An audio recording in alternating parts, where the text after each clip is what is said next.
Você já se perguntou por que algumas decepções doem muito mais do que gostaríamos? Vamos falar sobre isso?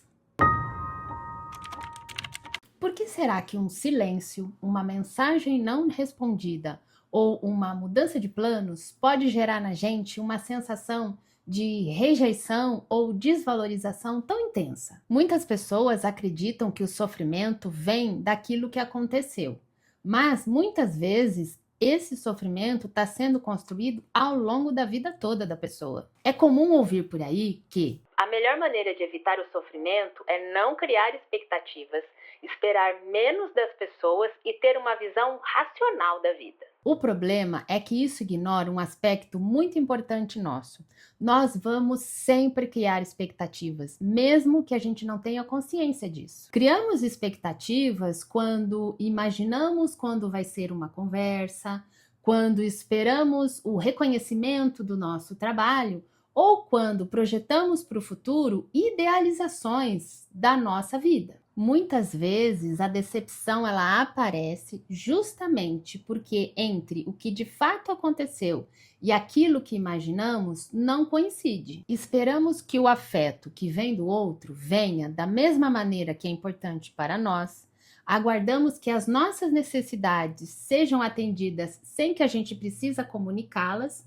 E principalmente, a gente gostaria que fosse importante para o outro a mesma coisa que é importante para nós. Acreditamos que o sofrimento da decepção vem exclusivamente da atitude do outro, mas a gente ignora que esse sofrimento pode vir exatamente da imagem que a gente construiu da situação. Muitas vezes, a intensidade da dor vem da diferença entre aquilo que imaginamos e aquilo que de fato aconteceu. É por isso que duas pessoas podem viver situações bem parecidas e cada uma delas reagir de forma completamente diferente. Um cancelamento, que para uma pessoa pode ser apenas um contratempo, para outra pode representar uma grande situação de abandono, por exemplo.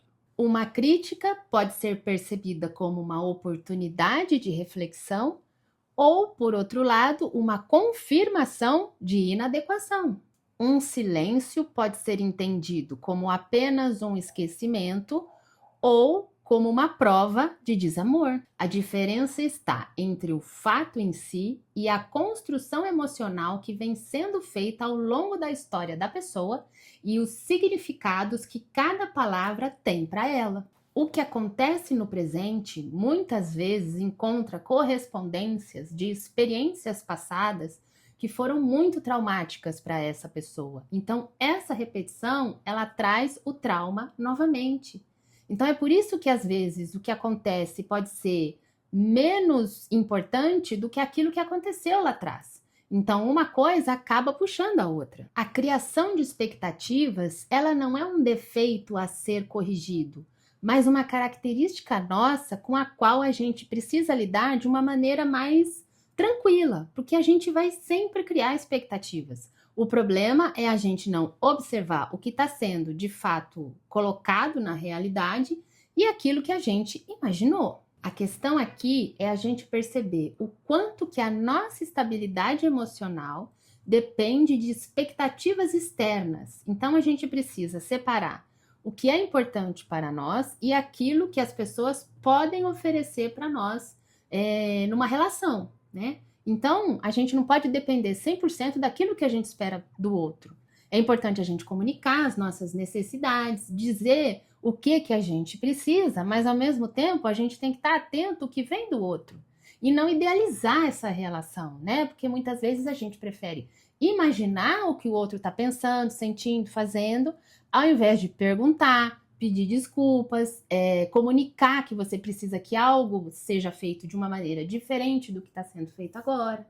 Agora, quando a gente fala de relacionamento afetivo, a coisa complica um pouco. Vamos entender por quê? Porque muitas vezes, quando a gente se apaixona por uma pessoa, boa parte desse apaixonamento, ele vem de uma construção imaginária que a gente faz dessa pessoa. Então, a gente pega todas as nossas necessidades e inventa uma construção de uma pessoa que vai atender essas nossas necessidades. E muitas vezes a gente acaba não percebendo que essa mesma pessoa na realidade está dando sinais para a gente de que aquilo não é possível. Então, quando a gente coloca o diálogo na relação, a gente comunica que determinadas coisas precisam ser importantes para nós e pergunta para essa pessoa se ela vai ser capaz de fazer isso que a gente está pedindo, a gente está construindo aí uma relação mais tranquila, uma relação mais equilibrada. Só que para isso, a gente tem que bancar essa atitude. Então, por exemplo, quando a gente está com as nossas questões internas pouco trabalhadas e a gente não tem uma base emocional onde a gente possa se apoiar, a gente não consegue fazer esse movimento de incluir o outro na nossa vida de maneira mais realista ou nos incluir na relação, porque dependendo da estrutura de discurso de uma neurose, por exemplo, ou a gente não coloca o outro e imagina ele idealizado e acaba não comunicando as nossas necessidades para ele, ou por outro lado, a gente deixa esse outro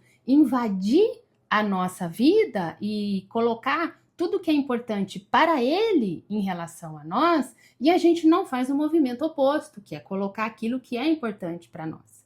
Então, veja, nesse caso, o que importa é saber se a gente tem condições de fazer essa troca de uma maneira mais equilibrada. Então, na psicanálise lacaniana, a gente trabalha a condição da pessoa em lidar com esse outro. Então, primeiro a gente precisa descobrir se há um outro, né? Porque na neurose a gente tem um grande outro, né? E é esse grande outro que vai dar notícias pra gente de como que essa pessoa se relaciona com os pequenos outros, que são de fato as pessoas, né? Numa psicose, por exemplo, a gente não tem um grande outro, mas a gente tem uma situação ali muito específica que a gente vai trabalhar caso a caso, para que essa psicose seja estabilizada. São manejos diferentes para estruturas diferentes também. Então, para que os relacionamentos nos causem menos sofrimento possível, a gente precisa incluir a frustração nessa conta, porque inevitavelmente a gente vai ser frustrado por as pessoas que a gente gosta. E muito provavelmente a gente também vai frustrar essas pessoas. Então, quando a gente coloca o que a gente quer ou não quer numa relação, a chance da gente frustrar essa pessoa, ela existe e a gente precisa lidar com ela e verificar se realmente essa relação tem condições de continuar, né? Então, a gente precisa conversar bastante, né? É por isso que os diálogos, né, as discussões de relação, muitas vezes elas são colocadas de uma maneira muito jocosa, né, e divertida, mas ela é muito importante para que a relação continue sempre saudável, né? Mas vai depender da gente um posicionamento diante da situação. Então a gente precisa se perguntar, quando a gente passa por uma grande decepção que marca a nossa vida e nos deixa profundamente chateados, a gente precisa entender, essa frustração, ela é fruto de uma imaginação ou é fruto realmente daquilo que de fato aconteceu? Essa pergunta pode parecer muito simples, mas ela vai revelar a maneira como a gente se relaciona com os outros e o que a gente espera da vida como um todo. Se esse vídeo fez diferença para você, eu vou pedir para que você siga o canal caso você ainda não faça isso. Dá um joinha no vídeo para que ele seja entregue para outras pessoas e eu deixei em algum lugar dessa tela um vídeo especialmente para você. Eu te vejo lá. Tchau, tchau!